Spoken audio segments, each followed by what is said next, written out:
नरेंद्र मोदी को घंटा बजाना आता है, बाकी और कुछ नहीं आता। इन्होंने इस देश की इकोनॉमी का घंटा बजाया।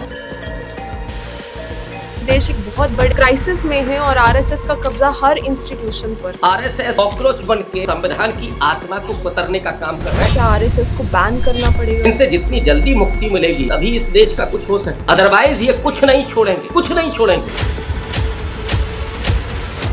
मोदी जी इतने बार देश को संकट में डाल चुके हैं अब तो लग रहा है कि हम देश में रह रहे हैं कि संकट में रह रहे हैं। हमें पेट्रोल डीजल का उपयोग कम करना होगा। हम सोने के गहने नहीं खरीदेंगे। इनको जितना ज्यादा गोबर भक्त मिलेगा ये उतना ही ज्यादा मजबूत। मेरा बाप मोदी है, मोदी जी का पूजा करते हैं। दूसरा राम अवतार है। आरएसएस और मोदी सरकार का ये मिली भगत बच्चों को नौकरियां नहीं देनी है, उनको एजुकेशन नहीं देनी। नीट का पेपर आउट हुआ, 4 बच्चे आत्महत्या कर लिए। 3-year-old Pradeep Mahich seeker allegedly died by suicide. इसमें से कोई अनुराग ठाकुर का बेटा नहीं था, कोई राजनाथ सिंह का नहीं था, या कोई अमित शाह का नहीं था। एक लड़की बहुत वायरल हुई थी, मेघा लवारिया। वो खुद दलित समाज से आई, उसके बावजूद ब्राह्मण जिंदाबाद के नारे लगा रही थी। जाति व्यवस्था का दरवाजा स्त्रियों से होकर मेघा लवारिया को ब्रेन वॉश किया जा रहा है। तुम्हारा असली दुश्मन कोई और, हमारा दुश्मन कोई पांचवा ही है जो जिहादी मानसिकता रखता है। रामभद्राचार्य कह रहे हैं कि कुछ ब्राह्मण नीच होते। जो नीच ब्राह्मणों, अधम ब्राह्मणों की चर्चा चलाई गई। हमारे यहाँ कुछ ब्राह्मण सरयू पारियों में अच्छे नहीं माने, उनके यहाँ ऊंचे कुल के लोग अपनी बेटी नहीं देते। इन्हें ज्ञानपीठ अवार्ड भी मिलता है मोदी जी से, तो क्या ये इतने मेरिटोरियस लोग हैं? सत्ता की मलाई इस समय खा रहे हैं, पूरा मौज चल रहा है। और एक तो पर्ची निकाल रहा है, उसने नहीं बताया कि साहब डीजल और पेट्रोल का भाव चुनाव खत्म होते ही बढ़ जाए। देश में तेल अब फिर से महंगा हो गया है। इस महीने चौथी बार तेल की कीमत बढ़ाई है। राहुल गांधी ने जरूर बता दिया। आर्थिक तूफान आने जा रहा है। आने वाले समय में पेट्रोल, डीजल, केरोसिन के दाम आसमान में पहुंचने जा रहे हैं। ब्राह्मण तो श्रेष्ठ, यही कहते कहते ब्राह्मण बर्बाद हो गए। नीच ब्राह्मणों, अधम ब्राह्मणों की चर्चा चलाई गई। नमस्ते दोस्तों, स्वागत है आपका राउंड टेबल के इस खास एपिसोड में, जिसमें हमारे साथ जुड़े हैं प्रोफेसर रविकांत, जो पेशे से लखनऊ यूनिवर्सिटी में हिंदी के प्रोफेसर हैं और साथ ही साथ ये एक अम्बेडकराइट थिंकर हैं और कांग्रेस पार्टी के नेशनल स्पोक्स पर्सन भी है। तो स्वागत है आपका प्रोफेसर रविकांत। बहुत शुक्रिया, थैंक यू। सर, आपके साथ जो हमारा पिछला पॉडकास्ट था वो काफ़ी लोगों ने देखा और सराहा और बहुत अच्छे हमें कमेंट आए और बहुत प्यार मिला और कई लोगों ने कहा कि इस तरह की बातचीत होती रहनी चाहिए, इसलिए आज हम इस एपिसोड को शूट कर रहे हैं। आज देश के जो हालात हैं, देश की जो अर्थव्यवस्था जो बद से बदतर होती जा रही है, मोदी सरकार की जो इकोनॉमिक पॉलिसीज़ हैं वो लगातार हमें फेल होती हुई नज़र आ रही हैं और मोदी जी की जो फॉरेन पॉलिसीज़ हैं उन पर भी सवाल हमें उठते हुए दिखाई दे रहे हैं और देश एक बहुत बड़े इकोनॉमिक क्राइसिस की ओर बढ़ रहा है। लेकिन इसी बीच हमारे जो चीफ जस्टिस ऑफ इंडिया हैं उनका एक बहुत ही इनसेंसिटिव बयान आता है। वैसे उनका नाम और आपका नाम काफ़ी मिलता जुलता है, वो सूर्यकांत हैं, आप रविकांत हैं। नाम का मतलब भी सेम है, लेकिन ऐसा लगता है कि सोच में ज़मीन आसमान का अंतर है, क्योंकि वो बेरोजगार युवाओं को कॉकरोचेस और पैरासाइट्स कह रहे हैं। इस तरह की भाषा अब तक हमें मुसलमानों के कॉन्टेक्स्ट में मीडिया में ज़्यादातर देखने को मिलती है, लेकिन ये बहुत ही दुर्भाग्यपूर्ण है कि इंस्टीट्यूशंस के थ्रू भी इस तरह की भाषा का प्रयोग किया जा रहा है।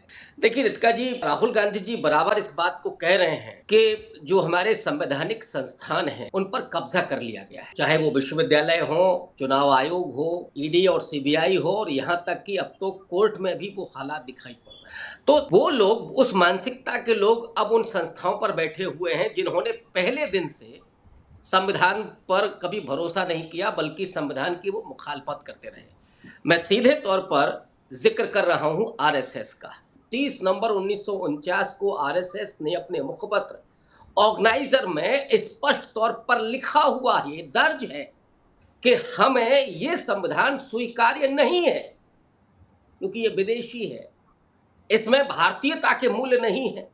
और लगे हाथ ये भी लिख दिया गया कि भारतीयता के मूल्य क्या है, क्योंकि उसमें मनुस्मृति का विधान नहीं है। मनुस्मृति का विधान क्या है, आज का पढ़ा लिखा नौजवान हो या समझदार लोग हों वो सब जानते हैं। तो जिन्हें मनुस्मृति का विधान चाहिए था वो संविधान का तब से लेकर के और अब तक विरोध कर रहे हैं और उसी संवैधानिक व्यवस्था के जरिए, उसी डेमोक्रेसी के जरिए जो पहुंचे हैं सत्ता में, आज उन्होंने उन तमाम संस्थाओं को, उन लोगों को बिठा दिया है जो असल में संविधान के लिए दीमक बने हुए हैं। खुद वो इस व्यवस्था को कॉकरोच बन के और चूहा बन के कुतर रहे हैं। वो चाहते ही नहीं है कि इस देश में जो संविधान के मूल्य हैं, समता, न्याय और बंधुत्व, ये स्थापित हो। वो उस व्यवस्था को चाहते हैं कि जिसमें सदियों से तमाम वंचित तबके गुलाम की तरह बने रहे, इनको बनाए रखा गया, गुलाम की माफिक बनाए रखा गया। तो इसलिए वो संविधान पर पहले दिन से हमला कर रहे थे, और अब जब वो संवैधानिक संस्थाओं पर बैठे हुए हैं तो वो उस संविधान की आत्मा को कुतरने का काम कर रहे हैं। और ये तो वो सरकार है जिसने 2024 के लोकसभा चुनाव के पहले ऐलान किया था कि अब की बार 400 पार और हम संविधान खत्म कर देंगे। लोगों ने तो आईना दिखा दिया। तो उसी संविधान के आगे नरेंद्र मोदी नाक रगड़ रहे थे, जिनके लोग ये कह रहे थे कि हम संविधान को बदलना चाहते हैं। लेकिन ये बड़े ढोंगी किस्म के लोग हैं रितिका जी। ये जिसको खत्म करना चाहते हैं उसको पहले, अरे ये गॉडसेवादी लोग हैं। जिस गांधी को मारने के लिए गया था, पहले वो पैर छूता है और फिर 3 गोलियां दागता है। ये वो लोग हैं। जिस विदेश नीति की आज आपने बात की, कहाँ गई हमारी संप्रभुता? ट्रंपवा हमको बता रहा है कि कितना आप तेल खरीदेंगे और किससे खरीदेंगे। ये हालत बना दी गई हमारे संप्रभुता की। और वो देश जिसकी इकोनॉमी 5वें नंबर पर हो चुकी थी, जो वर्ल्ड में सबसे ज्यादा जनसंख्या वाला देश है, जिसके पास सबसे ज्यादा मैन पावर है, उस देश को आपने वहां ला करके खड़ा कर दिया है जहां ट्रंप ये कहता है कि मैं जब चाहूं चुटकी में नरेंद्र मोदी को हिला सकता हूं, नरेंद्र मोदी की सत्ता चली जाएगी। 100 बार वो ये कहता है कि हमने सीज फायर करवाया, लेकिन मोदी जी की तरफ से एक सवाल नहीं, एक जबान तक नहीं खुली जो कहते लाल लाल आंखें दिखाइए, वो अचानक गायब हो गए। ये विदेश नीति है। इनको घंटा बजाना आता है ठीक तरह से, बाकी और कुछ नहीं आता है। इन्होंने इस देश की इकोनॉमी का घंटा बजा दिया है, इस देश के अर्थव्यवस्था का घंटा बजा दिया है। इसके अलावा और उनको कुछ नहीं आता है। इनसे जितनी जल्दी मुक्ति मिलेगी तभी इस देश का कुछ हो सकता है, अदरवाइज ये कुछ नहीं छोड़ेंगे, कुछ नहीं छोड़ेंगे।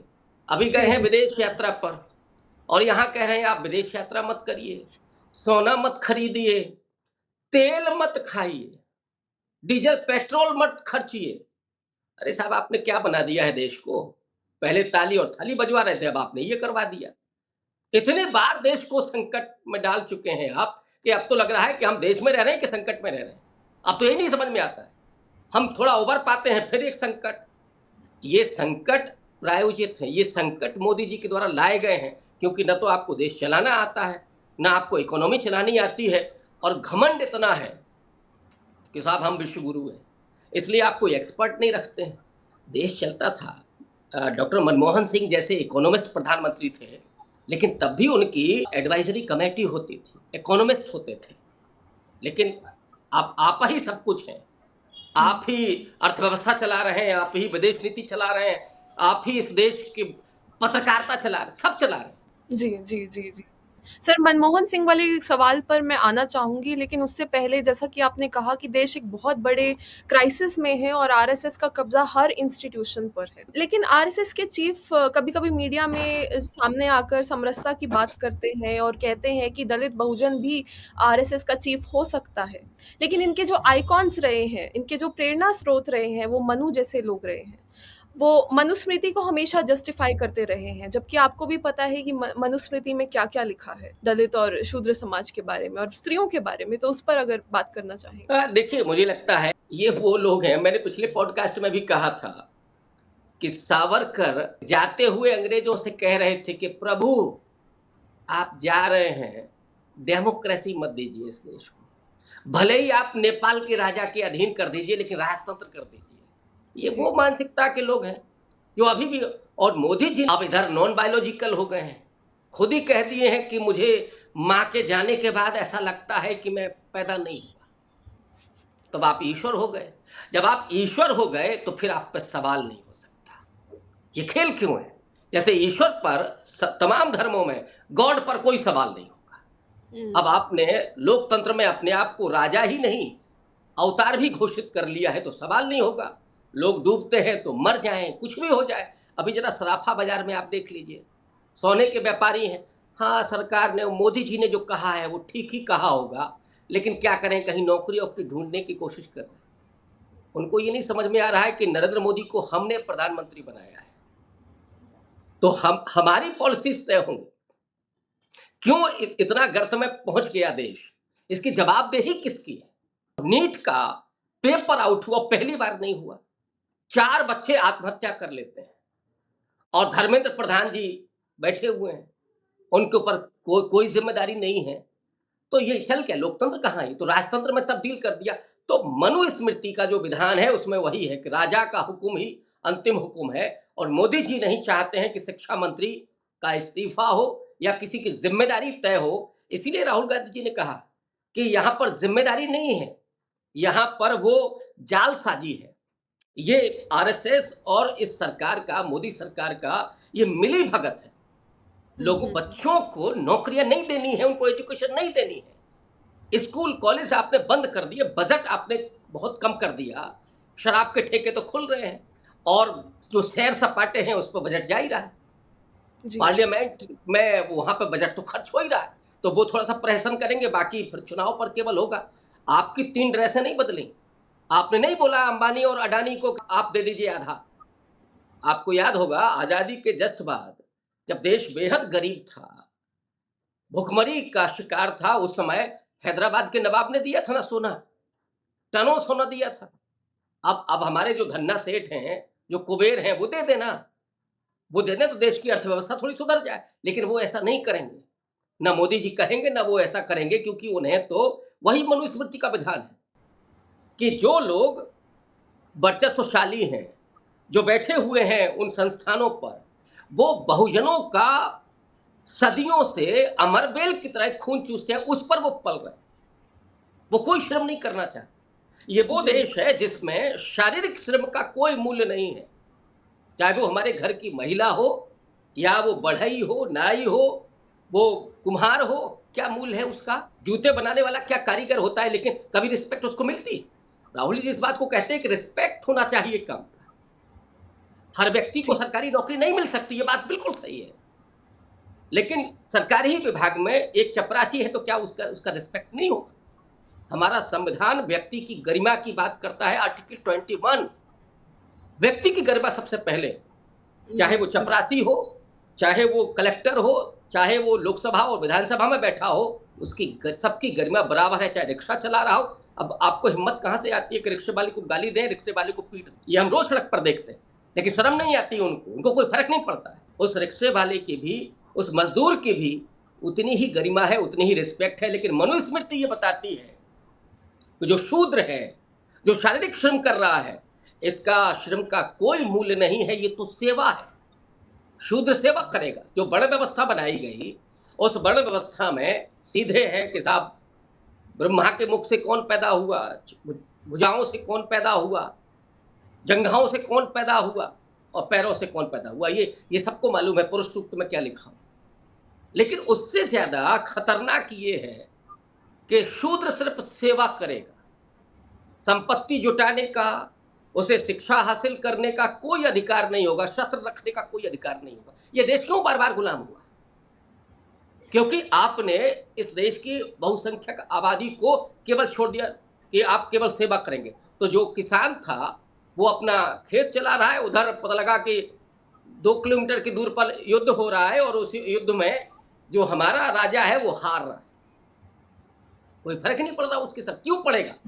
क्योंकि आपने कभी उसके प्रतिष्ठा, उसके मूल्य, उसके जीवन मूल्य को कभी तवज्जो ही नहीं दी। यही है मनुस्मृति का विधान। ना स्त्री को सम्मान मिलेगा, ना शूद्र को सम्मान मिलेगा, और दलित को तो आपने बहिष्कृत ही कर दिया। तो इसलिए मनुस्मृति के विधान से न ये देश अब चल सकता है न चलेगा।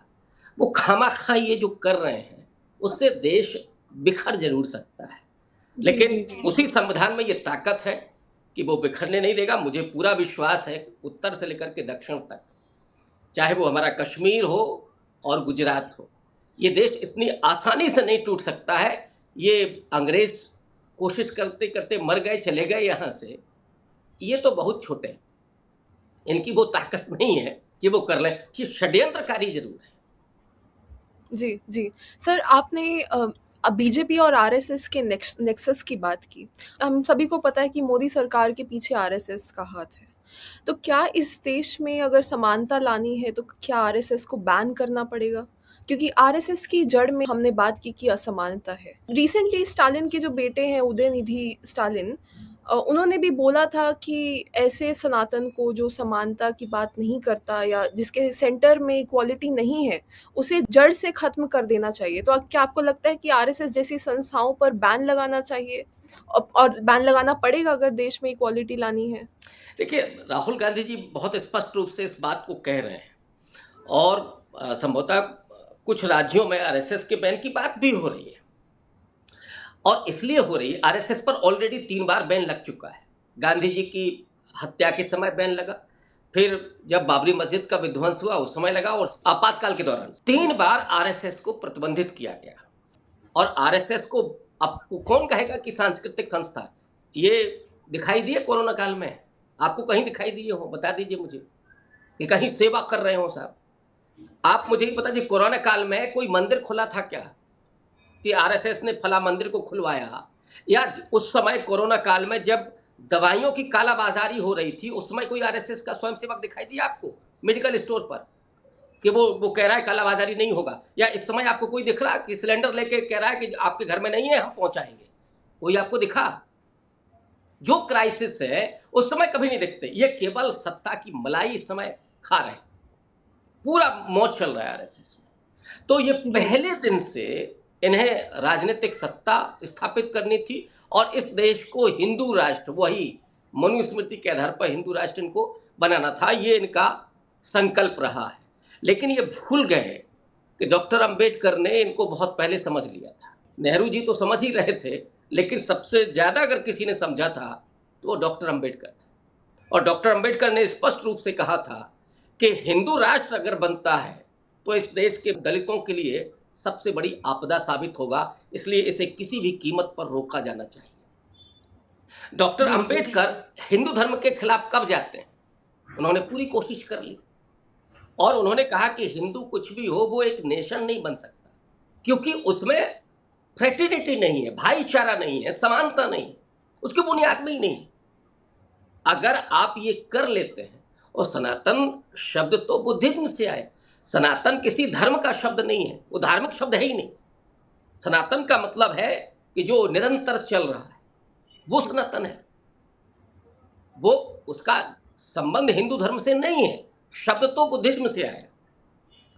लेकिन किसी भी धर्म में अगर मनुष्यता की कमी है, हालांकि मैं ये मानता हूं कि बुनियादी तौर पर कोई भी धर्म, चाहे वो हिंदू धर्म हो, चाहे इस्लाम हो, चाहे वो क्रिश्चियनिटी हो, आध्यात्मिक स्तर पर ये मानवीय रहे हैं। समय समय पर इनमें चेंज नहीं हुए तो ये उतने ही अमानवीय होते चले गए। ईसाई धर्म ने वेटिकन सिटी तक अपने आप को सीमित कर लिया, वहाँ रोज़मर्रा की ज़िंदगी में आप कोई फतवा नहीं है, कोई हस्तक्षेप नहीं है। लेकिन यहाँ तो कोई फला सेना है, कोई फला संगठन है। ये कौन होते? जब देश में डेमोक्रेसी है, संवैधानिक व्यवस्था है, तो ये सेना कहाँ से निकल के? ऐसी किसी भी सेना को, ऐसे किसी भी संगठन को जो नैतिक पुलिस में तब्दील हो गए हैं, जो कानून को नहीं मानते, जो संविधान को नहीं मानते, जो संविधान को रोज खत्म करने की मंशा लेकर के काम कर रहे हैं, ऐसे किसी भी संगठन को बैन होना चाहिए। वो किसी भी धर्म का हो, वो आरएसएस हो, वो बजरंग दल हो, वो कोई भी सेना ना हो, उनको कोई अधिकार नहीं है, क्योंकि ये देश संविधान से चलेगा। तो और प्रतिबंधित होते रहे, तमाम संगठन प्रतिबंधित होते रहे पहले, और अगर इस तरह की चीजें निकल करके आ रही हैं तो निश्चित रूप से ऐसे तमाम संगठनों को, ऐसे किसी भी संगठन को प्रतिबंधित होना चाहिए। जी, जी। सर, ऐसा लगता है कि देश में एक बहुत बड़ा इकोनॉमिक क्राइसिस आने वाला है और जो प्रधानमंत्री का रीसेंट बयान था कि सोना मत खरीदो, फ्यूल मत इस्तेमाल करो, वो भी उसी की ओर इशारा करते हुए दिखाई दे रहा है। तो सर, 2014 के इलेक्शन से पहले डॉक्टर मनमोहन सिंह ने नरेंद्र मोदी के बारे में कहा था कि I sincerely believe that it will be disastrous for the country to have Narendra Modi as a prime minister, कि अगर नरेंद्र मोदी देश के प्रधानमंत्री बन जाते हैं तो देश के लिए बहुत ही डिजास्ट्रस, खतरनाक और अनफॉर्चुनेट साबित होगा। तो मनमोहन सिंह जो इतने सम्मानित अर्थशास्त्री थे, उस समय उन्हें मौन मोहन और कमजोर प्रधानमंत्री कहकर ये मीडिया खारिज कर देती थी एक तरह से। लेकिन आज जो देश के हालात बन गए हैं, क्या आपको लगता है कि मनमोहन सिंह जी की चेतावनी आज सच साबित हो रही है? 100%। और डॉक्टर मनमोहन सिंह कोई भारत में ही सम्मानित व्यक्ति नहीं थे, दुनिया के बड़े बड़े देशों के राष्ट्राध्यक्ष उनका सम्मान करते थे। बराक ओबामा हो या कोई और दूसरे हो, उनको देखा, डॉक्टर मनमोहन सिंह हमेशा बोलते थे और बहुत सम्मान के साथ। वो नहीं होता था कि गले पड़ गए आप और फिर दिखाएं आप तो कैमरे के साथ और कुछ भी हा हा हा हु करने लगे। ये दांत ने पोड़ने से आप विश्वगुरु नहीं बनते। अब आप जब इस देश के, जो दुनिया का सबसे बड़ा लोकतंत्र है, आपकी तो और बड़ी जिम्मेदारी बन जाती है कि आप उस डिग्निटी को कायम रखें। नेहरू जी के समय देश के आर्थिक हालात बड़े कमजोर थे, लेकिन नेहरू वैश्विक नेता, असल में वैश्विक नेता थे। और उसी ब्रिटेन, जिस ब्रिटेन ने आजाद किया था भारत को, वो ब्रिटेन नेहरू को एंडोर्स कर रहा था, अमेरिका नेहरू को एंडोर्स कर रहा था। जरा आप सोचिए। और आज इतनी बड़ी ताकत देश की है और ट्रंप वो कह रहा है कि रूस से तेल नहीं खरीदेंगे, हम कह रहे वेनेजुएला से खरीदोगे। अभी यहाँ त्राहिमाम चल रही है और आपका एक जहाज लौट गया यहाँ से, गुजरात के पोर्ट से, सिंगापुर भेज दिया उसको, क्योंकि ट्रंप साहब का आदेश नहीं मिला। मीडिया के जो एंकर हैं, वो जब ये बात बोलते हैं तो कई बार हमको शर्म आती है। और मुझे लगता है कि जो भी थोड़ा बहुत समझदार लोग हैं, को शर्म आती होगी कि क्या हम देख रहे हैं, कि कौन सी पत्रकारिता हो गई है जो सरकार की गलत नीति पर सवाल नहीं खड़ा करती, स्तुति में लगी हुई है, बचाव में लगी हुई है। अब वो बता रहे हैं कि देखिए साहब, पेट्रोल और डीजल का दाम पहले कितना था और अब कितना परसेंटेज निकाल रहे हैं। अब वो जो बाबा था, वो आजकल बाबा क्या है, वो पूरा बन गया है व्यवसायी। वो कह रहा था कि इस सरकार को हटाओ, अगर 35 रुपए में पेट्रोल, 25 रुपए में डीजल चाहिए तो नरेंद्र मोदी को लाओ। वो आजकल गायब है, वो नहीं दिखता है। वो सलवार पहन के जो भागा था, वो उसको केवल अपना बिजनेस बढ़ाना था, इसके अलावा कुछ नहीं करना था। तो इनके लिए देशभक्ति वो है। अभी मोदी जी जो कह रहे हैं सोना मत खरीदो, मुझे तो मनुस्मृति की भाषा ये लगती है, क्योंकि आप डेमोक्रेसी में आपकी हिम्मत नहीं है कि आप प्रतिबंधित कर दें, तो आप कह रहे हैं देशभक्ति के नाम पर। यही तो था कि आप संपत्ति अर्जित ना करें, आप शिक्षा ना हासिल करें और आप शस्त्र न रखें। ये मनुस्मृति का विधान था, शूद्रों के लिए, दलितों के लिए और महिलाओं के लिए। कल को तो मोदी जी ये भी कह सकते हैं कि पढ़ाई लिखाई मत करो, और कुछ तो मंत्री कह ही रहे हैं कि शिक्षा हासिल करने से क्या होगा। इनको जितना ज्यादा गोबर भक्त मिलेगा, ये उतना ही ज्यादा मजबूत होगा। इन्हें मालूम है कि जितनी अज्ञानता इस देश में होगी, जितना इस देश में विवेकहीन लोग होंगे, नौजवान पीढ़ी, अगर हमने उसको कहीं एजुकेट कर दिया तो सवाल खड़ा करेगा। वो जेएनयू का होगा, डीयू का होगा, जामिया कहीं का भी होगा, वो सवाल खड़ा करेगा और बोलेगा कि साहब हमारे पास तो असली डिग्री है, हमको नौकरी चाहिए। तो फर्जी डिग्री वाले नहीं हैं। अब अभी तो तमाम फर्जी डिग्री वाले बताते हैं कि पढ़ लिख करके क्या करेंगे। और अभी 4 बच्चों ने आत्महत्या की, इसमें से कोई अनुराग ठाकुर का बेटा नहीं था, कोई राजनाथ सिंह का नहीं था, या कोई अमित शाह का नहीं था। ये इनके बेटे बेटियां क्या कर रहे हैं जरा देखिए। और यहाँ बच्चे आत्महत्या कर रहे हैं। ये जो चल रहा है इस देश में, और इकोनॉमी को पूरे तरीके से आपने क्रश कर दिया। मनमोहन सिंह ने जो कहा था कि ये डिजास्टर साबित होगा, आपने नोटबंदी की, उस समय राहुल जी ने कहा था ये बहुत आगे चल करके अर्थव्यवस्था को कमजोर करेगा। जीएसटी आपने लागू किया। आपका ये है कि आप 8:30 बजे आकर के जो बोलेंगे वही। कोरोना काल में कल 8 घंटे बाद बंद। आपने नहीं देखा कि जो लोग शहरों से निकल रहे थे अपने गांव की तरफ, उनके पांव लहूलुहान थे, महिलाओं की आंखों से आंसू आ रहे थे, बच्चे भूखे मर रहे, तड़प रहे थे, और इन कमबख्तों को एक बार भी लाज शर्म नहीं आ रही थी। मर गए कितने लोग, क्या इनको कभी कोई फर्क पड़ा? नोटबंदी में 100 से ज्यादा लोग मर गए, कभी फर्क पड़ा? और अट्टहास करके बोल रहे थे कि मजा आया, लोगों की शादियां टूट गई। जिस देश का प्रधानमंत्री इतना बेशर्म हो, इतना बेहया हो, इतना संवेदनहीन हो, उस देश का क्या हो सकता है? मुझे नहीं लगता है कि इस देश का कुछ हो सकता है। लेकिन इस देश के लोगों को अपने विवेक को पैदा करना होगा और ये पूछना होगा कि अगर हमारे बच्चों को एजुकेशन नहीं मिल रही है और प्रधानमंत्री दिन में 3 बार ड्रेस बदल रहा है, तो ये नहीं चलेगा। ये डेमोक्रेसी है, जनता तय करेगी कि उसकी नीतियां क्या होंगी, ये सरकार नहीं तय करेगी। पूरा देश को 80 करोड़ लोगों को आप 5 किलो राशन पर जिंदा रखे हो, जिंदा लाश में तब्दील कर दिया। उनके भीतर कोई विवेक नहीं अब बचना चाहते हैं, कोई IQ लेवल नहीं होगा, कोई सवाल नहीं पूछेगा। 200 रुपए में आपका झंडा उठाएगा, डंडा उठाएगा, नारेबाजी करेगा और सो जाएगा शाम। जी जी जी। फिर आप लेके और खोल दीजिए तो उनको वो बेचारे दारू पियेंगे और खत्म कर लेंगे अपने आप को। इस जगह पर आपने देश को ला करके खड़ा कर दिया है जहां इस देश का गरीब, दलित, वंचित जो तरक्की कर रहा था और कितना सुखद हो रहा था कि लोग आगे आ रहे थे, मेहनत करके, पढ़ाई करके, अपने कच्चे घरों से, झोपड़ियों से निकल करके महलों के सपने लेकर के आ रहे थे, विश्वविद्यालय में पढ़ रहे थे, वो प्रोफेसर, DM, कलेक्टर बन रहे थे। ये होता हमारा देश का मुकाम। यहाँ लेकर के जाते, हम इकोनॉमिस्ट पैदा कर रहे थे, हम बड़े बड़े थिंकर पैदा कर रहे थे। लेकिन इन 10 साल में जरा मुझे बता दीजिए कि आपने एक मेधावी पैदा की जो आपके किसी संस्थान से निकल करके आई, आपके किसी विचार से निकल करके आई, नहीं हुआ। ये है डिजास्टर जो डॉक्टर मनमोहन सिंह ने कहा था। जी जी जी। सो आई केम अक्रॉस अ वीडियो जिसमें मैंने देखा छोटे छोटे लड़के लड़कियां इस्लामोफोबिक गानों पर नाच रहे हैं। दूसरी रील मैंने देखी जिसमें बच्चे कह रहे हैं कि हम मुसलमानों के बच्चों का मर्डर कर देंगे। तो ये देश जो है ये किस दिशा में जा रहा है? और इस पर मैं ये भी आपसे पूछना चाहती हूँ कि आप मुस्लिम क्वेश्चन और दलित क्वेश्चन को एक साथ कनेक्ट करके कैसे देखते हैं? देखिए, जो मुस्लिम है वो आज का दलित है। ये जो RSS का हिंदुत्व है जिसे इन्होंने आज के बदल करके सनातन कर दिया है, वो अमर बेल की तरह है। वो मैं कह रहा था ना कि जो बहुजनों का खून चूस करके जीवित रहे सदियों, इनके मानसिकता में कभी समानता है ही नहीं, परजीवी है। कोई ना कोई समाज इनको चाहिए जिनको ये गुलाम बना करके रख सके। और एक बात नहीं, बहुत सारे उदाहरण हैं लिटरेचर से लेकर के हमारे अपने जीवन में, जहां ये कहा जाता है पब्लिकली कि अगर ये पढ़ लिख जाएंगे तो हमारे घर में काम कौन करेगा, अगर इनके पास पैसा हो जाएगा, ये व्यवसायी हो जाएंगे तो रिक्शा कौन चलाएगा। ये मानसिकता है।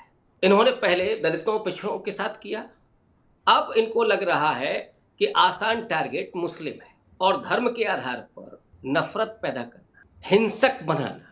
और कितना भयावह है कि जिन बच्चों के हाथों में कलम और किताब होनी चाहिए, देश का भविष्य कैसे बनता है। हम लोग जब हाई स्कूल, इंटर में पढ़ रहे थे तो हमारे सामने क्वेश्चन आते थे, हमें सपने दिखाए जाते थे, हमारे स्कूल में प्रतियोगिताएं होती थी। अगर मैं प्रधानमंत्री होता या अगर मैं कलेक्टर होता, ये हमारे सामने सवाल होते थे। मैं इंजीनियर और डॉक्टर बनता, इस तरह की प्रतियोगिताएं होती थी। गरीब था देश, लेकिन फिर भी वजीफे के जरिए दलितों को वजीफा मिलता था। और वो दलित जिनके घर में 1 पैसा नहीं होता था, जो बच्चे भूखे पेट आते थे, लेकिन वजीफा ने नेहरू जी के समय पर, इंदिरा जी के समय पर जो वजीफा दिया, फीस माफ कर दी, उससे बहुत सारे लोग पढ़ लिख करके निकले। और वो दलित जो आज एक छोटा सा मिडिल क्लास भी बना, जो आज एसर्ट कर रहा है, लड़ रहा है, और वो जानता है कि हमारी मुक्ति और हमारा सशक्तिकरण केवल संविधान के जरिए है। इस डेमोक्रेसी के जरिए ये जो जितना भी वंचित तबका है वो आगे निकल करके आया, मुख्य धारा में निकल करके आया। और डेमोक्रेसी की असलियत यही है, जैसे योगेंद्र यादव जी ने कहा था ना, कि डेमोक्रेसी में जो वर्चस्वशाली लोग होते हैं उनकी ताकत कमजोर पड़ती है, और जो कमजोर व्यक्ति है वो उसकी ताकत थोड़ी मजबूत होती है। यहां पर आकर के लोग समान हो जाते हैं। डेमोक्रेसी में समता ऐसे स्थापित होती है ना। लेकिन जो लोग केवल परजीवी बन करके रहना चाहते हैं, जिन्हें श्रम नहीं करना है, जिन्हें इसमें लगता है कि अरे साहब ये तो बड़ा गड़बड़ काम है, ये हम कैसे करेंगे, मुझे याद आ रहा है, मैं थोड़ा सा लिटरेचर का व्यक्ति हूँ और विद्यार्थी हूँ, इसलिए बता दे रहा हूँ। अजय नावरिया, जानते ही होंगे आप, एक बड़े अच्छे कहानीकार हैं। उनकी एक कहानी 2021 के जनवरी हंस में छपी थी, संक्रमण, और ये कोरोना के जस्ट बाद का टाइम था।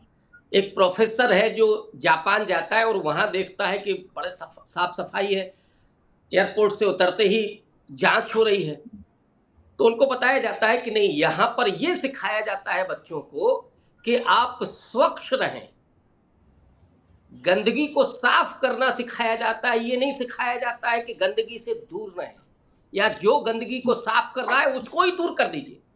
ये इस देश में सिखाया जाता है। हम गंदगी से दूर नहीं रहना चाहते, हम गंदगी जो साफ कर रहा है उससे ही दूरी बना लिए। ये इस देश की असलियत है, इस समाज की असलियत है। हम इससे आगे जा रहे थे, हम एक बेहतर समाज का निर्माण कर रहे थे। और मैं बहुत आशावादी हूँ। मैं ये भी मानता हूँ कि जो व्यवस्था 1000 साल में बनी है, 5000 साल में बनी है, वो व्यवस्था 1 दशक में, 50 साल में नहीं खत्म होगी। इसके लिए बड़े जतन करने होंगे और इसीलिए कानून भी है और तमाम बुद्धिजीवी भी आते हैं, तमाम किताबें लिखी जाती हैं, तमाम तरीके से समाज के भीतर काम किया जाता है। और इसीलिए मैं आपके पिछले पॉडकास्ट में भी मैंने कहा था कि मेरे लिए गांधी और अंबेडकर दोनों लोग जरूरी हैं। गांधी जो अपर कास्ट है उसके भीतर मानसिक बदलाव कर रहे थे, ये एहसास करा रहे थे कि ये जो हुआ है वो गलत हुआ है। अंबेडकर साहब दलितों के भीतर वो चेतना पैदा कर रहे थे कि आप कमजोर नहीं है, आप भी इंसान हैं और यहाँ पर आकर के चीजें बराबर होती। ये एक हमारा ऐसा देश का निर्माण होता। लेकिन अब चूंकि वो उस तरह से नहीं रह सकते तो उन्हें आज जो दलित कुर्सी पर बैठ गया है, जो परसरमुआ कुर्सी पर बैठ गया है और बैठ कर के थोड़ा पाँव पर पाँव भी धर लिया है, अब उसका तो कुछ नहीं बिगाड़ पा रहे हैं। मानसिकता वही है। तो अब्दुल को टाइट करो, वो जो रिक्शा चला रहा है वो 5 रुपए मांगे तो 4 रुपया दो। मैं सीधा कोट कर रहा हूँ उस सीएम को, असम के सीएम को। सीएम जैसा व्यक्ति ये बोलता है तो आप समझ सकते हैं कि उसको कोई लोक लाज भी नहीं बची है जी। संवैधानिक नैतिकता ये सब उसने स्वाहा कर दिया है। तो आज इन्होंने मुसलमानों को वहां पहुंचा दिया है जहां कभी दलित हुआ करते थे। लेकिन मैं रितिका जी आपके पॉडकास्ट पे एक बात कहने जा रहा हूं, आज के 10 साल बाद भी अगर इस पॉडकास्ट को कोई देखेगा, मैं ये पूरे दावे के साथ कह रहा हूं, ये एक समाजशास्त्री के रूप में जो मैं थोड़ा बहुत अध्ययन करता हूं समाज का, एक विद्यार्थी के रूप में, इस पीरियड का सबसे बड़ा फायदा जिस समाज को होने जा रहा है वो मुस्लिम समाज। तो आज पढ़ने लिखने में लग गया है। जो व्यवसाय करता था छोटे छोटे, अब उसको लगता है आप व्यवसाय भी तोड़ रहे हैं। इंसान तो अपने भीतर की जिजीप्सा को लाता है ना सामने। आज वो भले ही कमजोर है, जैसे दलित कभी होता था जिसको वजीफा मिला वो पढ़ाई की, वो आज पढ़ लिख रहे हैं, बहुत अच्छी बात है, उनको यही करना चाहिए, पढ़ लिख करके वो सामने आ रहे। तो इस दौर का जो बड़ा भारी एक तरह से उनके लिए बुरा वक्त, ये वक्त उनको इस अंधेरे से निकाल करके उजाले की तरफ ले जाएगा। लेकिन एक बात और जोड़ दूं, आरएसएस जो कर रहा है, मैंने संभवतः पिछली बार नहीं कहा था आपके यहाँ, मैं कहता रहता कि जो ब्राह्मण समाज जो बड़ा बुद्धिजीवी हुआ करता था, नेहरू जी के समय पर जिस समाज की आइकॉन सरस्वती ज्ञान की देवी हुआ करती, जिसके हाथ में कलम हुआ करती, जो पढ़ता लिखता था, इंजीनियर, डॉक्टर, प्रोफेसर, विधानसभा में जाता था, ये सब बनता था। आरएसएस ने उसके साथ क्या किया? ब्राह्मण समाज को ये जरा विचार करना चाहिए कि नेहरू ने उनको कलम दी, ज्ञान दिया, विश्वविद्यालय खोले, नौकरियां दी, साइंटिस्ट बनाए, आरएसएस ने क्या। और मैं ये भी दावा कर रहा हूँ कि ये जो लग रहा है लोगों को कि साहब हमारा वर्चस्व बढ़ रहा है, इस समय का सबसे बड़ा नुकसान जिस समाज को होने जा रहा है वो यही समाज है जो कभी बहुत बुद्धिजीवी हुआ करता है। इसका ब्रेन वॉश इस तरीके से किया जा रहा है, श्रेष्ठता बोध जो पैदा किया जा रहा है, वो बियॉन्ड कॉन्स्टिट्यूशन जो सोचने लगा है, वो बेचारा भोला भाला है। मैं उसको कतई नहीं कह रहा, मैं ये नहीं कह रहा हूँ कि वो गलत, लेकिन उसकी जो परवरिश की जा रही है इन तमाम संस्थाओं के जरिए, वो जरा एक बार विचार करे। मैं नेहरू जी को ये नहीं मानता कि वो ब्राह्मण के रूप में ही नहीं मानता, लेकिन चूंकि इस समय की जो पूरा डिस्कशन है, जो पूरा नैरेटिव है, वो हर नेता को एक जाति के रूप में देख। नेहरू जी एक ब्राह्मण के तौर पर केवल आप उनको देखेंगे बहुत छोटा करके, इतने छोटे हैं नहीं, बहुत बड़े व्यक्ति, तो आपको लगेगा कि उन्होंने ब्राह्मणों के लिए क्या किया। और आज जिन्हें ये लग रहा है कि हमारी सत्ता है, वो जरा विचार करें कि उनके बच्चों के लिए क्या हो रहा है। ये जो 4 बच्चे आत्महत्या किए हैं उसमें संभवतः 2 ब्राह्मण। आप एजुकेशन खत्म हो रही है, आप नौकरियां खत्म हो रही हैं,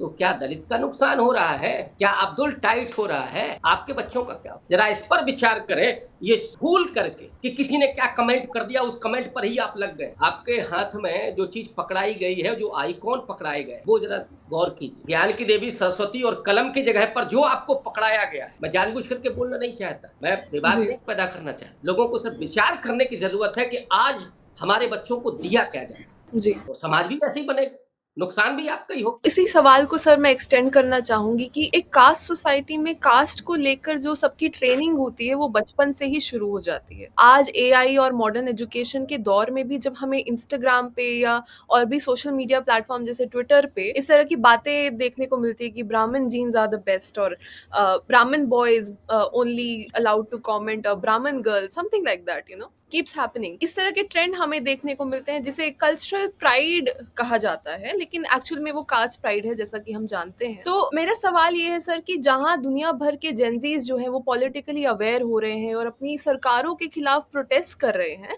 वही हमारे देश के जो यंगस्टर्स हैं वो इस तरह से कास्ट प्राइड में डूबे हुए हैं। और यही बच्चे जब कल को इंजीनियरिंग कॉलेज और मेडिकल कॉलेज में एडमिशन लेने की कोशिश करेंगे, जिनके हालात ऑलरेडी बहुत खराब हैं, तो और उनका एडमिशन नहीं होगा, तो ये सारा दोष दलित बहुजन स्टूडेंट्स और रिजर्वेशन पर इनके माँ बाप या ये डालेंगे। तो आप क्या कहना चाहेंगे इस संदर्भ में? देखिए, मैं आपको एक संस्मरण सुनाता हूँ। कई बार चीजें आपको देखने से, आपके बीच आने से ज्यादा पता चलती है। मैं अपने विश्वविद्यालय से गुजर रहा था, तो 2 लड़के थे, वो आपस में बातचीत करते हुए जा रहे थे। बातचीत से लगा दोनों ही ब्राह्मण है। न ब्राह्मण होना या दलित होना किसी के वश में नहीं, वो सोसाइटी है, इसलिए वो कहीं भी पैदा हो रहा है।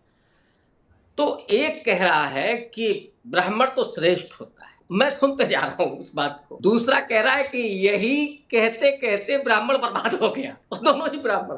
तो असल में जो दूसरा वाला है वो समझ रहा है कि केवल श्रेष्ठ घोषित करने से, कहने से आप साइंटिस्ट नहीं बनेंगे, आप इंजीनियर नहीं बनेंगे, आप प्रोफेसर नहीं बनेंगे, आप पत्रकार नहीं बनेंगे, कहने भर से नहीं होगा। उसके लिए आपको ज्ञान अर्जित करना होगा, आपको स्टडी करनी होगी, आपको मेहनत करनी होगी, श्रेष्ठ तब आप बन सकते हैं। लेकिन जो बिलो एवरेज आईक्यू वाले बच्चे हैं, और वो सबसे बड़ी तादाद होती है, तकरीबन 80% वो होते हैं, उनके दिमाग में आसानी से चीजें भरी जा सकती, कोई भी, और वो किसी भी, चाहे ब्राह्मण हो, चाहे दलित हो, चाहे मुस्लिम। और जो शातिर पॉलिटिशियन या धर्मगुरु, किसी भी धर्म के, वो इन्हीं लोगों को टारगेट करते हैं। आपने देखा होगा, महिलाओं को टारगेट करेंगे, गरीबों को टारगेट करेंगे, उनकी परवरिश उस तरह की नहीं होती है तो उनका आईक्यू लेवल, पोषण ठीक से नहीं होगा तो आईक्यू लेवल उनका कमजोर है। इनको समझाना, इनको गुमराह करना बेहद आसान। तो वो इन्होंने आ गया कि साहब ये होता है, श्रेष्ठ होता है, उन्होंने भी लिख लिया देखा देखी में, उनको थोड़ा सा गुदगुदी हो रही है, अंदर से मजा आ रहा है। अब उन्होंने कभी इस पर विचार नहीं किया कि वाई, कैसे, क्यों। उनको कभी ये नहीं बताया गया कि ये सारे इंसान हैं, 2 हाथ, 2 पैर, 1 नाक, 2 आंखें सबकी है। और कबीर से लेकर के और यहाँ तक डॉक्टर अंबेडकर हो, ज्योतिबा फूले हो, सबने बार बार ये बताया। और कबीर ने तो, चूंकि मैं हिंदी का विद्यार्थी हूँ, तो कबीर जिस भाषा में बात कर रहे हैं, तो जरा इन बच्चों को अगर थोड़ा सा कबीर ये पढ़ें। और मैं तो बार बार ये कहता हूं कि डॉक्टर अंबेडकर को सिर्फ दलितों को नहीं पढ़ना चाहिए, सबको पढ़ना चाहिए। जिस दिन इस देश का वो भोला भाला तबका वो डॉक्टर अंबेडकर को पढ़ेगा। बाबा साहब ने कहीं भी किसी ब्राह्मण का कोई अपमान नहीं किया, वो उस मनुवाद के खिलाफ लड़ रहे थे। उन्होंने कहा भी, बाबा साहब का एक स्टेटमेंट तो बहुत सारे लोगों को लगेगा कि ये कहाँ से आया। वो कहते हैं कि ब्राह्मण दुष्ट नहीं होता है। बहुत सारे लोग कहते थे कि ब्राह्मण बड़ा दुष्ट है, कहा कि ब्राह्मण दुष्ट नहीं होता है। ये जो धर्म ग्रंथों के जरिए इसके भीतर जो मानसिकता आ रही है, कोई भी व्यक्ति मानसिकता से दुष्ट होता है। किसी कहीं पैदा हो गया, वो स्त्री हो गया कि पुरुष हो गया कि वो दलित हो गया, आदिवासी हो, इससे नहीं होता है। जो लोग कहते नहीं डॉक्टर अंबेडकर तो ब्राह्मणों के बड़े दुश्मन थे, उनको समझना चाहिए कि मनुस्मृति जलाने वाले सहस्त्रबुद्धे वो ब्राह्मण थे, और डॉक्टर अंबेडकर की दूसरी पत्नी वो ब्राह्मण थी। उनके कई मित्र थे, हर जगह मदद किए उनकी, लेकिन उनकी जो लड़ाई थी वो उस व्यवस्था से थी जो असमानतापूर्ण है, अन्यायपूर्ण है, शोषणपूर्ण है।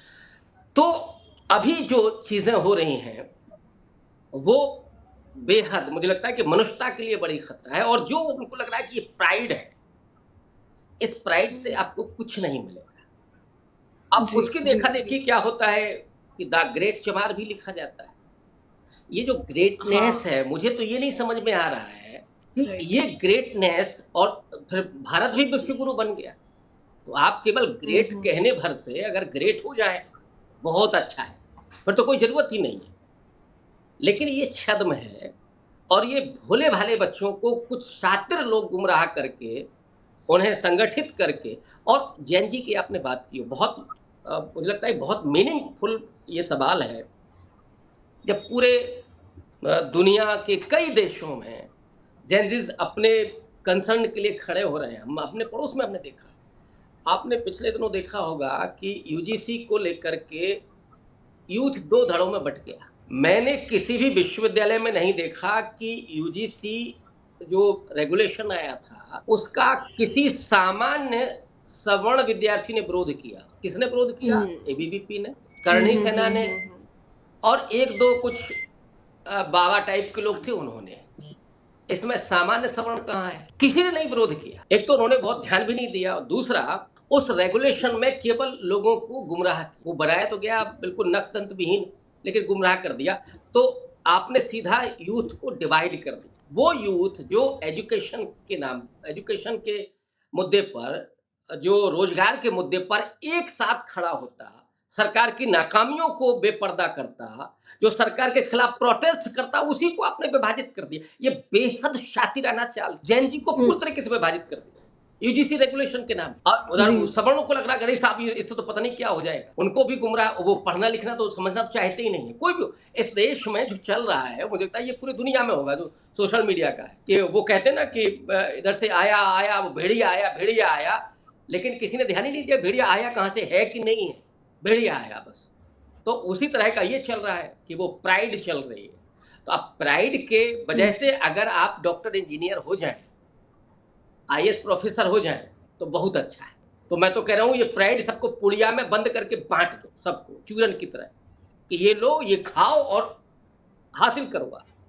लेकिन इससे नहीं होगा। मैं नौजवानों से ये अपील करना चाहता हूँ, इससे नहीं होगा।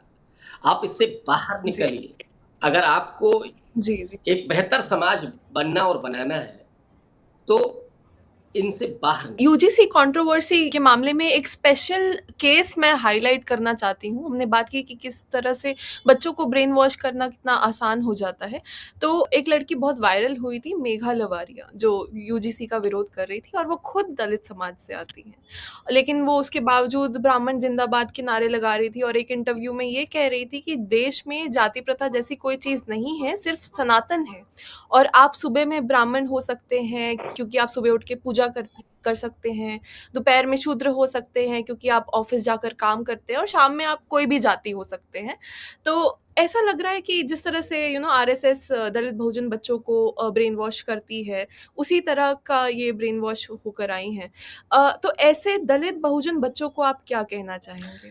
देखिए, वो जो बेचारी है मेघा लवारिया, एक तो वो हम कह रहे जाति से नहीं होती, वो दलित या शूद्र, महिलाओं को तो वैसे ही शूद्र माना गया है, वो तो है ही नहीं। और इसीलिए बाबा साहब अम्बेडकर को अगर आप देखें, चूंकि मैं बाबा साहब को पढ़ता हूँ और आपने इंट्रोडक्शन भी मेरा दिया उसी तरह से, बाबा साहब दलितों को लेकर के बहुत चिंतित थे, उनकी मुक्ति के लिए प्रयास बराबर कर रहे थे। लेकिन जब वो इस पर थिंकिंग करते हैं कि ये जो जाति व्यवस्था है वो क्यों है, तो उन्हें लगता है कि इसको कायम रखने के लिए सबसे ज्यादा शोषण और दमन महिलाओं का किया, उनकी यौनेच्छा को कंट्रोल करने के लिए तरह तरह के प्रपंच रचे गए। ये उनको सारे व्रत त्योहार किसके लिए बने हैं? महिलाओं के लिए। एक भी व्रत आपने देखा है कि पुरुष रखता? सारे पति के लिए रखिए, बच्चों के लिए रखिए, और इधर तो वो खा खा करके मेरे जैसा मोटा हो जाए, लेकिन महिलाएं साहब नहीं खा पाए, तो उनको थोड़ा स्लिम ट्रिम देखने के लिए और बाद में उनको कि साहब आपको व्रत रखना है।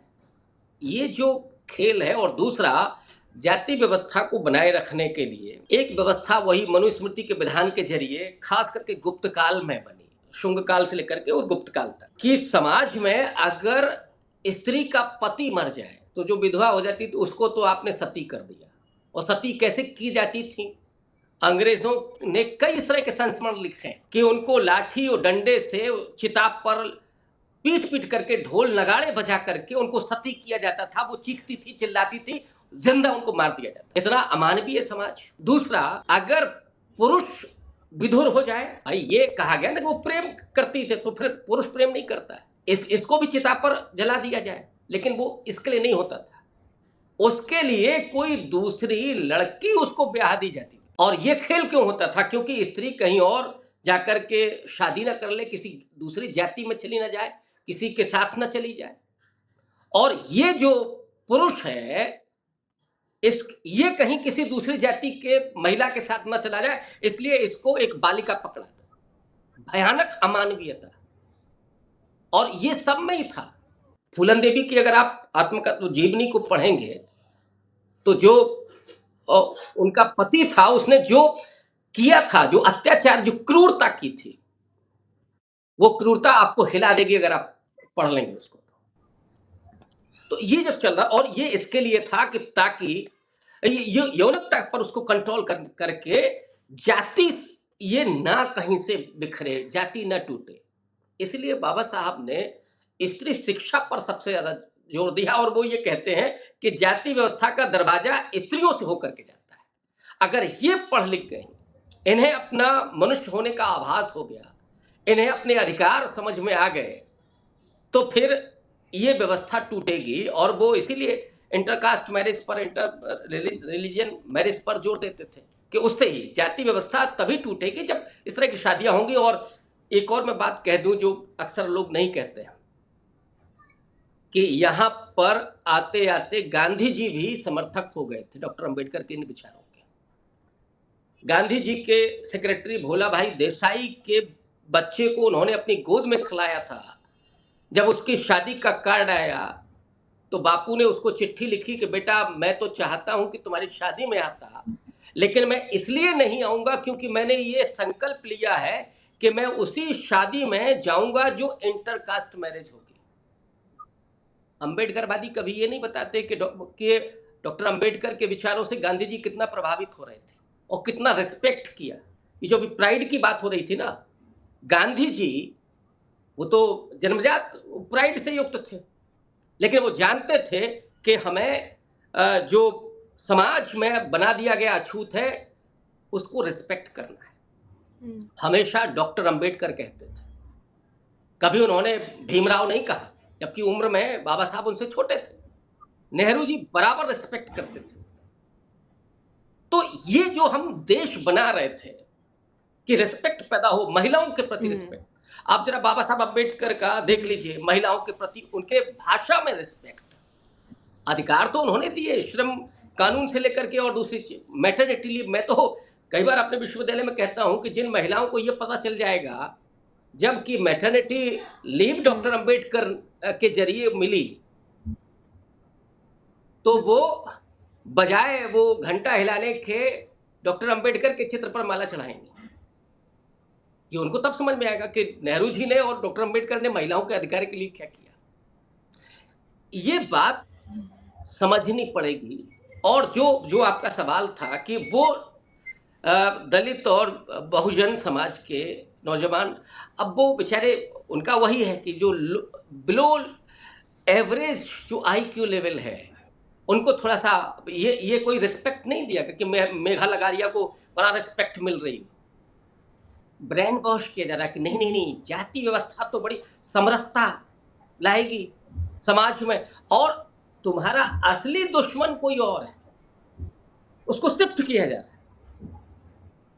उसे नफरत उसके मन में पैदा की जा रही है कि ये दुश्मन है। और फिर अगर हिंदू धर्म की व्यवस्थाओं के खिलाफ, दुर्व्यवस्थाओं के खिलाफ कोई अगर बात करता है तो फिर वो हिंदू द्रोही है। अरे साहब, किसी भी व्यवस्था के खिलाफ बात होनी चाहिए जो गड़बड़ है, इसलिए मैं उसमें जोड़ रहा हूँ कि दुर्व्यवस्थाओं के खिलाफ कोई भी नीति होगी, क्या सरकारी जी। नीति की आलोचना नहीं होती।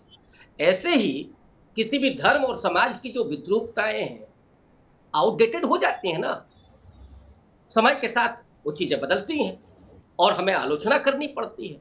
आलोचना अगर होगी तो वो द्रोह नहीं है, अगर ये बात खुद हिंदू धर्म के जो शुभ चिंतक हैं, और मैं मानता हूं कि हिंदू धर्म का सबसे बड़ा शुभ चिंतक अगर कोई था तो गांधी जी थे। बहुत बार उन्होंने डॉक्टर अम्बेडकर की आलोचना इस चक्कर में झेली है। और जो ठेकेदार हैं, ये सबसे बड़े दुश्मन हैं हिंदू धर्म के, और जिसे आज सनातन कह रहे हैं उसके, क्योंकि ये वो धर्म हो ही नहीं सकता, कोई भी धर्म ऐसा होता ही नहीं। लेकिन असल में इन्होंने धर्म का इस्तेमाल किया उस सामाजिक व्यवस्था को बनाए रखने के लिए, जो सामाजिक व्यवस्था इनके वर्चस्व को स्थापित करती है, इन्हें शोषण का हथियार इनके हाथ में देती है, और इन्होंने धर्म का इस्तेमाल इसके लिए किया। तो वो जो बच्चे हैं, जो दलित और बहुजन बच्चे हैं, जिनको ये लग रहा है, वो थोड़ा बहुत अगर पढ़ेंगे लिखेंगे तो उनको समझ में आ जाएगा, देर सवेर समझ में आ जाएगा। और जब वो वहीं दुत्कारे जाएंगे, अभी तो उसको ये है कि थोड़ा सा चर्चित हो जाएंगे तो यूट्यूब हमारा चल जाएगा। कुछ लोगों को नशा ये होता है ना कि बदनाम होंगे तो क्या नाम ना हो, और साहब देखिए हमें कितना सपोर्ट मिल जाएगा, लेकिन उसको वहीं पे दुत्कारा भी जाएगा किसी दिन, तब उसको समझ में आ जाएगा। भाभर मेघवंशी हमारे दोस्त भी, उनकी आत्मकथा जो लोग पढ़ेंगे तब समझ में आएगा कि उसी आरएसएस में जाते थे, वहाँ सारे लोग भाई बंधु होते थे। जब आरएसएस के लोगों ने कार्यक्रम किया तो उन्होंने कहा कि हमारे घर खाना खाइए, तो उन्होंने कहा नहीं ऐसा करिए, पैक कर दीजिए। तो खाना पैक करके दिया, और 2 किलोमीटर के बाद उन्होंने वो खाना उठा करके फेंक दिया। किस दलित का हम खाना खाएंगे? तब अपन भी बंची को समझ में आया। तो देर सवेरे इनको समझ में आएगा, और मुझे तो ये लगता है कि थोड़ा बहुत जो इनके भीतर आ गया है कि नहीं हम साहब हिंदू हो जाएंगे, वो हिंदू जिन पर इन्हें बड़ा प्राइड भी है, वो जैसे ही पढ़ने लिखने का मामला आता है, नौकरी का, तो इनको बता दिया जाता है कि कोटे वाले हो, तब समझ में आता है। बहुत सारे ऐसे लोग हैं, इनको लगता है नहीं हमें तो मिला है, हमारे अपने दम पे मिला है। बहुत सारे लोग हैं जो हमारे कई मित्र भी हैं, पता लगा आरएसएस में है, ओबीसी हैं, एससी हैं, और वो बड़ा प्रचार करते। मैंने कहा भैया जनरल सीट पे काहे नहीं आ गए, फिर रिजर्व कोटे से ही काहे आए? अगर इतना था तो आ जाते ना, तो समझ में आ जाता। नहीं मिलेगा, आरएसएस का बहुत क्लियर कट फंडा है, वो नहीं मिलेगा आपको। लेकिन ये बात उनके समझ में आती नहीं है, क्योंकि उन्होंने ना डॉक्टर अंबेडकर को पढ़ा है, अंध पूरा यहाँ से बंद हो चुके हैं। ऐसे लोगों का इलाज बड़ा मुश्किल होता है, बहुत मुश्किल। हाँ, ये ज़रूर है कि जब थोड़ा सा, और इसीलिए बस मैं आखिरी बात कहूँगा इस पर कि एक क्रोनोलॉजी आप देखेंगे 2014 से लेकर के करीब 2020-21 तक सोशल मीडिया पर सबसे ज़्यादा जो स्ट्रॉन्ग डिस्कोर्स था वो बहुजन डिस्कोर्स था। जो SC/ST एक्ट के मुद्दे पर भारत बंद हुआ था, वो केवल सोशल मीडिया की ताकत पे हुआ था। आपने क्या ये गौर किया कि इस ताकत को वहां से अदृश्य करने के लिए किसको लाया गया? बाबाओं को। यस। और आज आप देखिए कि सोशल मीडिया पर कौन काबिज है? दलित डिस्कोर्स, बहुजन डिस्कोर्स वहां से कमजोर पड़ गया। ये थोड़ा आसान था, मनोरंजन भी हो रहा है, ऐसे ऐसे सवाल आ रहे हैं, और एक तो पर्ची निकाल रहा है, वो अभी नहीं बता पा रहा है कि उसने नहीं बताया कि साहब डीजल और पेट्रोल का भाव चुनाव खत्म होते ही बढ़ जाएगा। राहुल गांधी ने जरूर बता दिया था, तब उनको तो नहीं बता पाया कि भरवा लीजिए घर में, सिलेंडर नहीं मिलेगा। ये पर्ची नहीं निकाल पाया, पता नहीं खुद का भी निकाल पाया कि नहीं निकाल पाया, है ना। वो नहीं निकाल पाया कि अभी यहाँ ब्लास्ट हुआ वगैरह वगैरह, वो ये सब नहीं कर पाता। अभी महाराष्ट्र में चैलेंज दिया गया था उसको कि 80 लाख रुपए देंगे अगर 10 लोगों का आप पर्ची निकाल दीजिए, भाग गया। तो वो चुटकुलेबाजी हो रही है, सब लोगों को गुमराह करने के लिए बड़ा मजेदार सवाल पूछे जा रहे हैं। तो मैं मानता हूं कि धर्म और आस्था कि लोगों को जरूरत होती है। ये मार्क्स तक ने कहा, बाबा साहब अम्बेडकर भी नास्तिक नहीं होते हैं, वो बौद्ध धर्म की तरफ जाते हैं। और सबसे ज्यादा धर्म और आस्था काम करती है गरीबों की, ये बिल्कुल जानी हुई बात है। लेकिन उनको गुमराह भी आसानी से किया जा सकता, तो वो हो रहा है। विवेक खत्म हो जाए। जी। अब मोदी जी कह रहे हैं कि बादल थे इसलिए आप हवाई जहाज गुजार सकते हैं, और कह किससे रहे? एयरफोर्स के आदमी से। या वो बता रहे हैं डॉक्टर्स के बीच में बैठ करके शल्य चिकित्सा के बारे में, और कह रहे हैं कि जो गणेश जी हैं वो शल्य चिकित्सा का उदाहरण है। वो लोग अब वो नाले से गैस की चाय भी बनवा देते हैं। वो सब पढ़े लिखे बैठ करके ताली बजा रहे हैं। इनको क्या कहेंगे? ये तो कम से कम इनका आईक्यू लेवल बेहतर है। तो हम दोष उनको हम कतई नहीं देना चाहते जो बहुत बिलो एवरेज जो आईक्यू लेवल वाले हैं, गरीब हैं, बेचारे रोजमर्रा की जिंदगी में हैं। मैं उनको कतई दोष नहीं देता जी। वो अपनी जिंदगी को चला रहे हैं, ये बड़ी बात है। इस दौर में हमारी शिकवा शिकायत उन लोगों से हो सकती है जो थोड़ा सोचते भी हैं, जिनके पास समय भी है, जो चिंतन भी कर सकते हैं, जो सवाल भी उठा सकते हैं। वो सवाल नहीं कर रहे हैं। ये इस देश के लिए सबसे बड़ी आपदा है आज के समय में। बिल्कुल सर, मैं आपको 1 घंटा और सुन सकती हूँ, बिकॉज़ मुझे आपको सुनना बहुत पसंद है, और मेरे पास करीब 10 सवाल और हैं, लेकिन क्योंकि 1 घंटे से ऊपर हो गई है, तो हम आखिरी सवाल ले लेते हैं इसी थीम से, बाबाओं के क्वेश्चन से। तो हमें देखने को मिलता है कि कैसे रामभद्राचार्य और धीरेन्द्र शास्त्री, बाबा बागेश्वर, इनके ऐसे-ऐसे स्टेटमेंट्स आते हैं जिनमें कह रहे हैं कि हमें फिर से जो जन्म लेना है वो ब्राह्मण कुल में ही हमें मिले।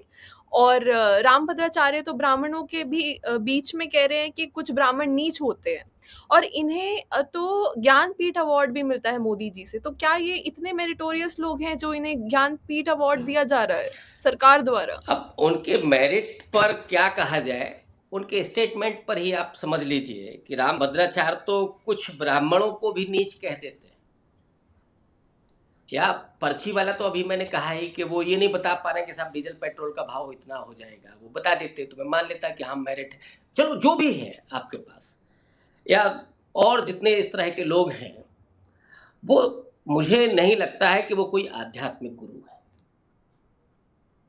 अगर सच में वो आध्यात्मिक गुरु होते, और जो किसी भी धर्म गुरु का काम होता है कि वो समाज के बेहतरी, समाज में मनुष्यता, समाज के कल्याण के लिए बात करता है, अपना दर्शन या अपनी आध्यात्मिकता इस सब का उपयोग उसके लिए करता है। इस देश में बुद्ध पैदा हुए, ये नो डाउट कि ये जो धरती है बड़ा गौरवशाली है धर्म के मामले में भी। हम वो देश हैं जिसमें 4 धर्म पैदा हुए। हिंदू के अगेंस्ट जाकर के, उसी व्यवस्था के अगेंस्ट जाकर के बुद्धिज्म और जैनिज्म पैदा हुआ, और जो दुनिया का सबसे ताजा धर्म है, सबसे नया धर्म है सिख धर्म, वो भी पैदा हुआ।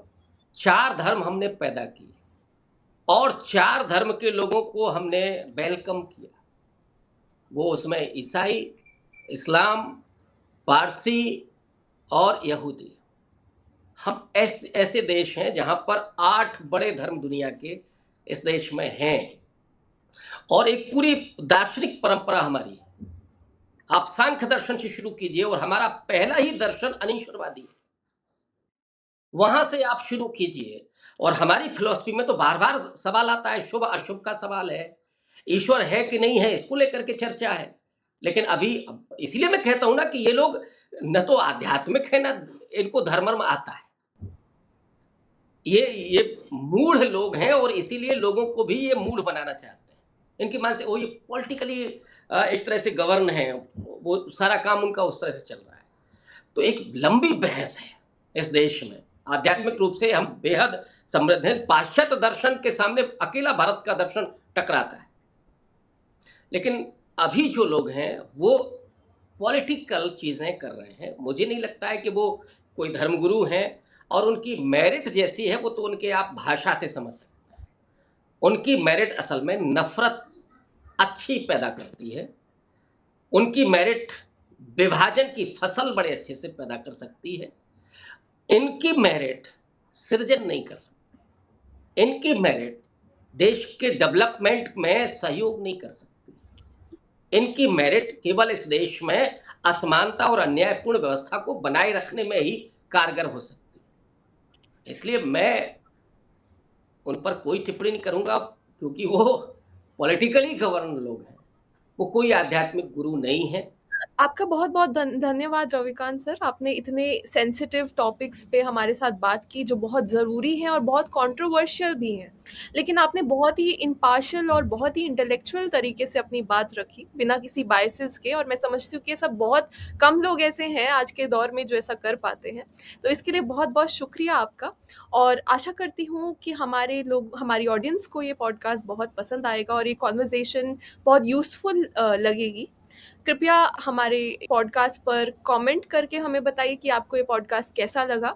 साथ साथ हमारे चैनल को भी सब्सक्राइब करें और लोगों के बीच शेयर करें। धन्यवाद।